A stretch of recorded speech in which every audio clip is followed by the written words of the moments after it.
Hello అండి, అందరికీ ఎలా ఉన్నారు? బాగున్నారా? ఈరోజైతే నేను బూందీ చేశానండి ఇంట్లో. దానికోసం 1 కప్ శనగపిండి తీసుకున్నాను. 1 కప్ శనగపిండిలో 1 స్పూన్ రైస్ ఫ్లోర్ ఇంకా సోడా వేసుకొని దాంట్లో వాటర్ యాడ్ చేసుకొని కలుపుకున్నాను.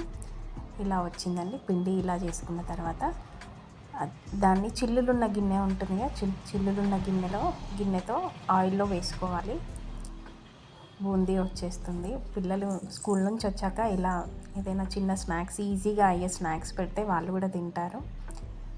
బూందీ కొంచెం త్వరలోనే ఫ్రై అయిపోతుందండి. హై ఫ్లేమ్లో మనం వండుకోవాలి. ఇది త్వరగానే అయిపోతుంది.